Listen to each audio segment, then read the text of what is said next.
Hello दोस्तों, तो structure classes में आपका फिर से स्वागत है। अपन चर्चा कर रहे थे पेपर्स अपना जो आरएस पेपर 3 है मेंस वाला, उसके यूनिट 3 के जो योगा है उसके बारे में। इस लेक्चर में अपन चर्चा करेंगे योग के क्या तत्व होते हैं और योग कितने प्रकार के होते हैं, कहाँ पर योगों के बारे में बताया गया। दोस्तों, योगराज उपनिषद के अनुसार योग कितने प्रकार के होते हैं, ये आरएस मेंस में आया हुआ क्वेश्चन है। ठीक है, तो पहले अपन चर्चा करेंगे योग के तत्वों के बारे में। दोस्तों, महर्षि पतंजलि ने जो अपना योग सूत्र लिखा था, इनकी रचना है एक योग सूत्र।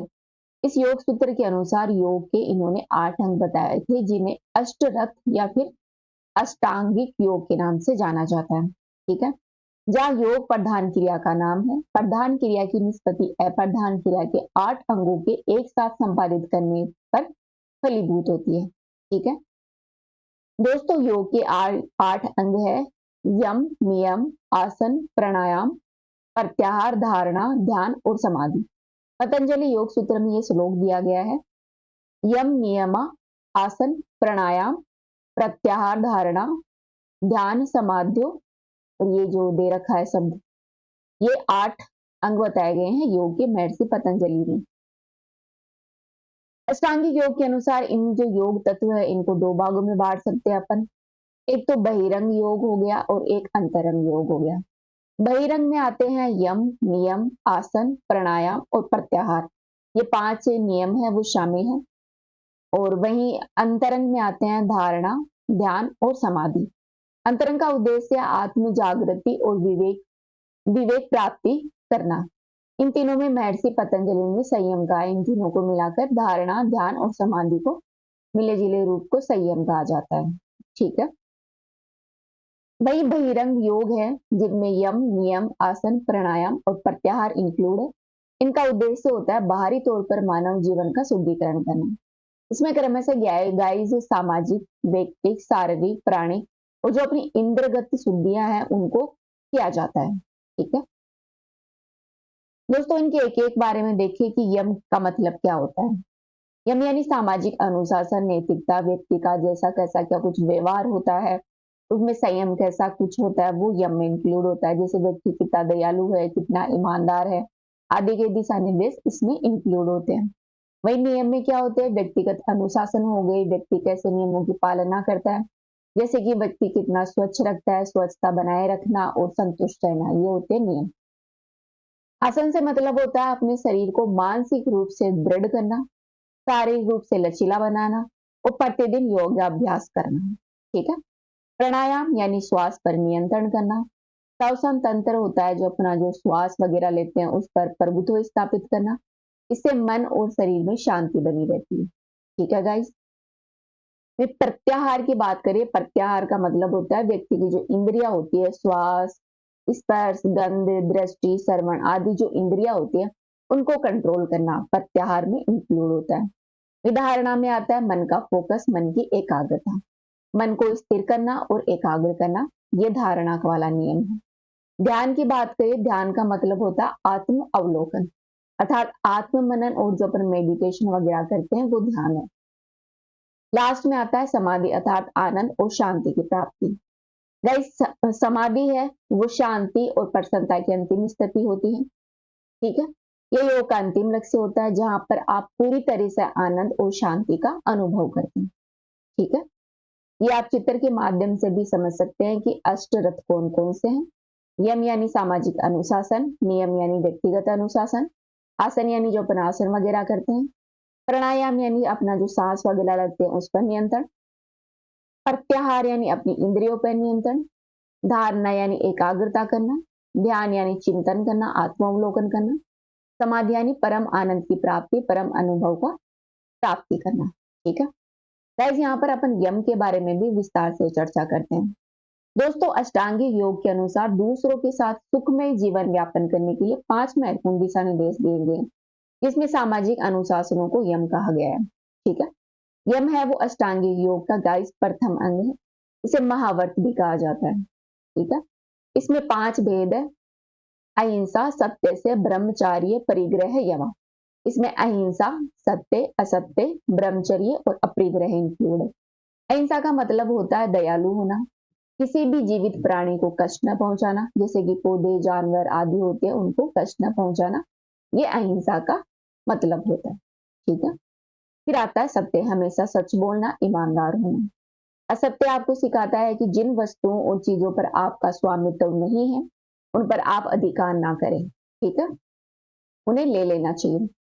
ब्रह्मचर्य मतलब अपनी ऊर्जा का बुद्धिमानी से उपयोग करना और उस पर आत्मनियंत्रण रखना। ठीक है। लास्ट में आता है अपरिग्रह। अपरिग्रह का मतलब होता है लालच न करना। आपके पास जो है उसी में आप प्रसन्न है, मतलब आपके पास जो भी गुड्स है, सर्विस है, जो कुछ भी है, उसी में गाइस आप खुश रहें, लालच ना करें, ये होता है अपरिग्रह। तो यम में 5 चीजें इंक्लूड है: अहिंसा, सत्य, असत्य, ब्रह्मचर्य और अपरिग्रह। जो अपना जैन धर्म है, इसके ये 5 थीम है। ठीक है। फिर अपन देख लेते हैं नियम के बारे में। दोस्तों, नियम होते हैं वो व्यक्ति अनुशासन और आत्म परिशोधन करवाते हैं। नियम 5 प्रकार के होते हैं: सोच, संतोष, तप, स्वाध्याश्वर, प्राणी धानानी नियम। ताकि ये नियम दे रखे हैं, ये 5 प्रकार के: सोच का, स्वाध्याय, तप, संतोष और ईश्वर प्राणिधान। ठीक है। फिर अपन देखते हैं प्राणायाम के बारे में। दोस्तों, प्राणायाम में क्या होता है, ये श्वास की एक तकनीक होती है जिसमें श्वास और जो अपन जो सांस वगैरह लेते हैं उसकी प्रक्रिया, उसको नियंत्रित किया जाता है। इसे यौगिक श्वास के नाम से भी जाना जाता है प्राणायाम को, जिसमें हमारा श्वसन प्रतिरूप पर ऐच्छिक नियंत्रण होता है। दोस्तों, प्राणायाम है वो श्वसन तंत्र, जो अपना स्वास्थ्य तंत्र, उसको प्रभावित करता है, जो व्यक्ति द्वारा श्वास के माध्यम से ली गई वायु की गुणवत्ता और उसकी मात्रा पर निर्भर करता है। दोस्तों, श्वास की लय और पूर्णता पर भी ये निर्भर करता है। ठीक है। प्राणायाम द्वारा अभ्यासकर्ताओं के द्वारा श्वसन, हृदय वाहिका और जो अपना तंत्रिका तंत्र है, इस पर लाभकारी ढंग से ये अपना है जो कार्य करते हैं प्राणायाम के गुरु, अपना जो हृदय, तंत्रिका तंत्र, श्वास आदि के काम में ये योगदान देता है। साथ ही अपनी जो भावनात्मक स्थितियां हैं और जो मानसिक जो शांति है, उसके प्राप्त करने में ये योगदान देता है। प्राणायाम के गाइस 3 पहलू होते हैं: पूरक, रोचक और कुंभक। पूरक यानी अंतःश्वास नियंत्रण, रोचक यानी रेचक यानी होता है निश्चित उच्छ्वसन, कुंभक यानी श्वास का नियंत्रण अर्थात श्वास को रोकना। ठीक है। तो अपन देखेंगे योग के प्रकार के बारे में, योग क्या कुछ प्रकार है। तो गाइस, अपन भगवत गीता के अनुसार और जो योगराज उपनिषद है उसके अनुसार जानेंगे योग कितने प्रकार के होते हैं। तो सबसे पहले देखते हैं योगराज उपनिषद के अनुसार। योगराज उपनिषद में मंत्र योग, लय योग, हठ योग और राजयोग, जिसे महायोग भी कहते हैं, इन 4 प्रकारों के बारे में बताया गया है। मंत्र योग को गाइस जप योग और नाद योग भी कहते हैं। मंत्र योग के बारे में चर्चा करें तो किसी मंत्र विशेष की निरंतर या नियमित रूप से जाप करना, जिसके माध्यम से कर्म के जो बंधन है उनसे मुक्ति प्राप्त हो सके, अर्थात मंत्रों का उच्चारण करके विभिन्न जो कर्म है, उन बंधनों है, उनसे मुक्ति प्राप्त करना ही मंत्र योग होता है, अर्थात नाद जाप होता है। जैसे कि अपन ओम का उच्चारण करते हैं, ओम ओम करते हैं ना, जो नाद योग होता है, एक तरह का मंत्र है ये। ठीक है। फिर आता है लय योग। दोस्तों, लय योग को कुंडलिनी योग के नाम से भी जाना जाता है। ये एक प्रकार का योग है जिसमें सांस, आसन, ध्यान को संगीतमय और हारमोनियम तरीके से मिलाया जाता है। इसका उद्देश्य है मानसिक, शारीरिक और आध्यात्मिक स्वास्थ्य उसको संतुलित करना, मन को आत्मा से लय कर देना और लीन कर देना ही लय योग है। अर्थात मन है, अपना जो मन है, इस मन को आत्मा से लीन कर देना ही लय योग है। ठीक है। फिर आता है हठ योग। दोस्तों, हठ योग के प्रवर्तक है वो भगवान शिव को माना जाता है। ठीक है। हठ योग चित्तवृत्तियों के प्रवाह को संसार की ओर जाने से रोककर अंतर्मुखी करने की यह भारतीय प्राचीन साधना पद्धति है। ठीक है। क्या करता है हठ योग, जो चित्तवृत्तियों का जो प्रवाह है, उनको सांसारिक जो मोह है, मुख माया है, उससे दूर हटाकर व्यक्ति का जो अंतर्मुखी ज्ञान है उसकी ओर बढ़ना है। इसमें प्रसुप्त कुंडलिनी को जागृत कर नाड़ी मार्ग से ऊपर उठने का प्रयास किया जाता है। क्या किया जाता है, जो अपनी प्रसुप्त कुंडली है उसको जगाया जाता है और नाड़ी मार्ग से ऊपर उठने का प्रयास करते हैं। विभिन्न चक्रों से इसमें गुजरा जाता है और लास्ट में जो शीर्षस्थ चक्र होता है, सहस्त्र चक्र, वहां तक इसमें पहुंचा जाता है। दोस्तों, इससे शारीरिक और मानसिक शुद्धि को प्राप्त होता है। इस योग की साधना नाथ संप्रदाय के प्रमुख साधना पद्धति से जुड़ी हुई है। इसका आरंभ है गाइज वो आदिनाथ शिव से माना जाता है। बाद में मतेश चंद्र नाथ, गोरखनाथ, दीनानाथ आदि ने इसे ऊंचाइयां प्रदान की हठ योग को। फिर योगराज उपनिषद में राजयोग के बारे में भी बताया गया है। दोस्तों योगराज उपनिषद के अनुसार आत्म तव का ब्रह्म तव के साथ मिलन, इसका आत्म तव का ब्रह्म तत्व के साथ मिलन ही राजयोग है। राज रूपी कुंडलिनी शक्ति का रेल रूपी शिव के साथ मिलन क्या है? राजयोग है। ये सबसे उत्तम कोटि का योग माना जाता है राजयोग। ठीक है, अब अपन देखते हैं भगवत गीता के अनुसार योग। दोस्तों भगवत गीता में वैसे तो योग के 18 प्रकार बताए गए हैं, लेकिन मुख्य रूप से इसमें योग है वो भक्ति योग है, ज्ञान योग है, कर्म योग है, 3 प्रकार बताए गए हैं। भक्ति योग की बात करें तो भक्ति का मतलब होता है ईश्वर से प्रेम करना, ईश्वर की भक्ति करना। परमेश्वर से प्रेममयी सेवा द्वारा जुड़ना ही भक्ति योग है। ईश्वर की प्राप्ति करने का सबसे सरलतम मार्ग माना जाता है गाइस भक्ति योग।